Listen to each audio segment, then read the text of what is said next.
আমি কেন হিন্দুত্ববাদের বিরুদ্ধে এত সরব? অনেকেই হিন্দু ধর্ম আর হিন্দুত্ববাদ এই দুটো জিনিসকে গুলিয়ে ফেলেন। তাই আজকের আলোচনায় হিন্দু ধর্ম, হিন্দুত্ববাদ আর হিন্দুত্ববাদের বিপদ নিয়ে আলোচনা করব। হিন্দুত্ব বিজেপির রাজনৈতিক দর্শন বা গাইডিং ফিলোসফি বলতে পারেন। হিন্দু ধর্ম একটা মহান ধর্ম, ভেরি ইনক্লুসিভ, বৈচিত্র্য ভরপুর। এই ধর্ম বলে সব ধর্মই নদীর মতো, যা সব বিশ্বাসী মনকে নদীর মতো বয়ে নিয়ে সেই সৃষ্টিকর্তার অসীম মহাসাগরে ফেলে। তুমি কোন পথে যাচ্ছ তার চাইতে গুরুত্বপূর্ণ হচ্ছে তুমি সেই মঞ্জিলে পৌঁছচ্ছ কিনা। রামকৃষ্ণ পরমহংসদেব, তিনি হিন্দু, ইসলাম, খ্রিস্টান ধর্ম মতে সাধনা করেছিলেন। অবাক বিষয় হচ্ছে তিনি একজন মুসলমানের জীবন যাপন করেছেন।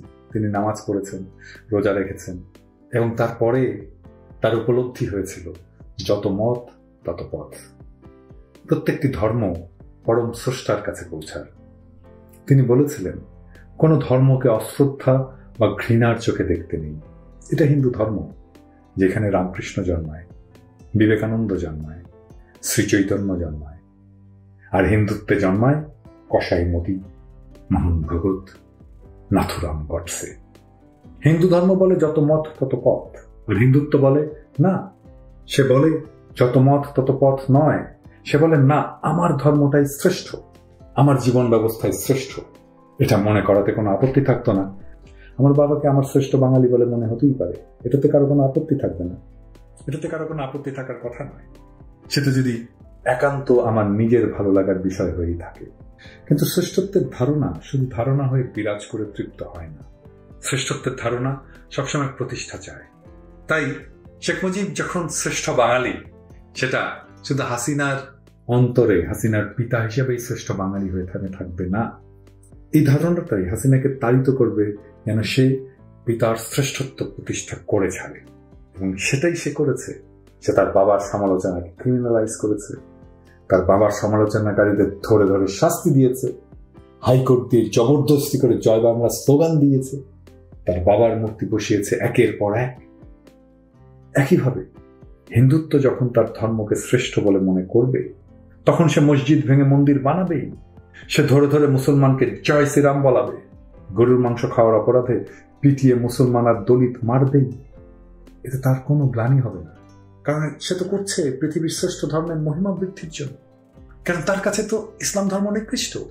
তো সে নিকৃষ্ট ধর্মের অনুসারী একজনকে সে তার ধর্মের শ্রেষ্ঠ ধর্মের একটা বয়ান তার মুখ দিয়ে বলাচ্ছে, সে তো তার ভালোই করছে। বুঝলেন তো শ্রেষ্ঠত্বের ধারণা কেন সমস্যা? এই শ্রেষ্ঠত্বের ধারণাই জন্ম দিয়েছিল হিটলারের। আর্য জাতির বিশুদ্ধতা প্রতিষ্ঠায় সারা দুনিয়াকে ছারখার করে দিয়েছিল। শ্রেষ্ঠত্বের ধারণা এমনই বিপজ্জনক। আপনার মনে হতেই পারে চেবা শুটকি দুনিয়ার সেরা খাবার। এখন আপনি এটা যখন মনে করবেন, আপনার মনে উদগ্র আকাঙ্ক্ষা হবে দুনিয়ার সবাইকে চেবা শুটকি খাওয়ান। আপনি অপ্রাসঙ্গিকভাবে দুনিয়ার সব জায়গায় ঢুকে পড়া শুরু করবেন। চেবা শুটকি খাইছেন? আহারে, চেবা শুটকি না খাইয়া মরে গেলে তো আপনার আফসোস থাকবে। ভাইজান, মনে রাখবেন, দুনিয়ার অর্ধেকের বেশি মানুষ আপনার পছন্দের চেবা শুটকি খাইতে গেলে বমি করে দিবে, কারণ তাদের টেস্ট ডিফারেন্ট। মোদির হিন্দুত্ববাদ এই কারণেই বিপজ্জনক। এই জন্যই মোদিকে ঠেকাতে হবে। আমরা যেহেতু ইন্ডিয়ার পেটের মধ্যে ঢুকে থাকা একটা দেশ এবং মূলত মুসলমান প্রধান দেশ, তাই বিপদ আমাদের বেশি। মোদির হিন্দুত্ববাদ সবচেয়ে বেশি ক্ষতি করবে আমাদের, করেছে, সেটা তো দেখতেই পাচ্ছেন। মোদির কারণেই তো হাসিনার ফ্যাসিবাদ এতদিন টিকে আছে। শ্রেষ্ঠত্বের ধারণাকে সবসময় সামলে সমঝে চলতে হবে, সন্দেহের চোখে দেখতে হবে। শেষে একটা কৌতুক বলি শুনে। মোদি তো সাধু ছিল, জানেন নিশ্চয়ই, যৌবনে হিমালয় ঘুরে বেড়াতে। ঠিক এইভাবে তো একদিন সে লোকালয়ে আসছে, রাত হয়েছে, গেরস্তের বাসায় গিয়ে আশ্রয় চেয়েছে। তো গেরস্ত বলে, সাধু, আমার বাসায় তো ঘর একটাই, আমার ঘরে থাকতে দিতে পারছি না, তবে আমার গোয়াল ঘর আছে, চাইলে ওখানে থাকতে পারেন, আমি পরিষ্কার করে দিচ্ছি। কিন্তু সমস্যা হচ্ছে আমার গোয়াল ঘরে শুধু পাঠা আছে, বোঝেনি তো, ওদের গায়ে খুব দুর্গন্ধ হয়। মোদি বলে, কই বাত নেই, আমি গোমাতার সন্তান, পাঠার সাথে থাকতে অসুবিধা হবে কেন? তো মোদি গোয়াল ঘরে ঘুমাতে গেল। তো সকালে গেরস্ত উঠে দেখে মোদি আরামে ঘুমাচ্ছে, কিন্তু গোয়াল ঘর ফাঁকা।